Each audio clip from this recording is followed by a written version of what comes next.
बारामती आणि राहुरीची पोटनिवडणूक बिनविरोध करण्याचा प्रयत्न असेल असं फडणवीसांनी म्हटलेलं आहे।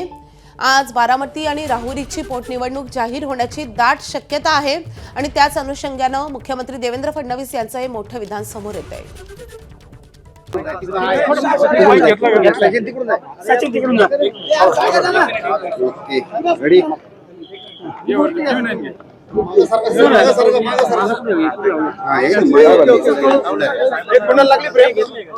सर, आज बारामती आणि राहुरी विधानसभेच्या पोटनिवडणुकीची घोषणा होण्याची शक्यता आहे।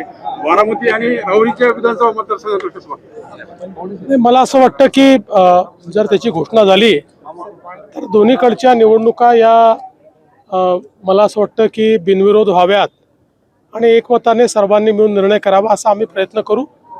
पण आमच्यावर निवडणूक लादली गेली तर आम्ही निवडणूक लढायला देखील तयार राहू। शासनाचे निर्देश असतानाही मुंबईच्या महापौर जे आहेत त्यांच्या गाडीवरती लाल दिवा असल्याचं समोर आलेलं आहे। राज्य शासन या संदर्भात चौकशी करणार। मला असं वाटतं मी त्याची माहिती घेतली। लाल दिवा गाडीवर वगैरे नव्हता, पण बॉनेटच्या ठिकाणी त्या ठिकाणी लाल दिवा होता। त्याच्यात काही महापौरांचा दोष नाही आहे। त्या संदर्भात राज्यामध्ये कोणीही लाल दिवे वापरू नयेत हा जुनाच आपला निर्णय आहे। त्यामुळे महापौरांना त्याची कल्पना आहे। मला असं वाटतं की विनाकारण त्यांना टार्गेट करण्याचा प्रयत्न आहे।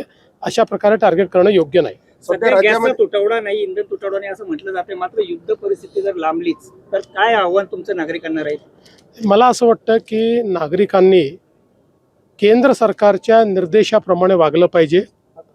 काही राजकीय पार्ट्या जाणीवपूर्वक नागरिकांमध्ये घबराट तयार करतायत। त्याच्यामुळे पॅनिक सिच्युएशन होऊन असलेली चांगली परिस्थिती खराब होण्याची संभावना तयार होते। लोक साठवणूक करतील जर त्यांच्या मनामध्ये अशा प्रकारची भीती निर्माण केली तर।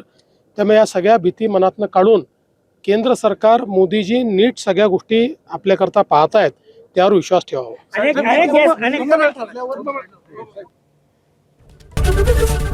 एबीपी माझा, उघडा डोळे बघा नीट।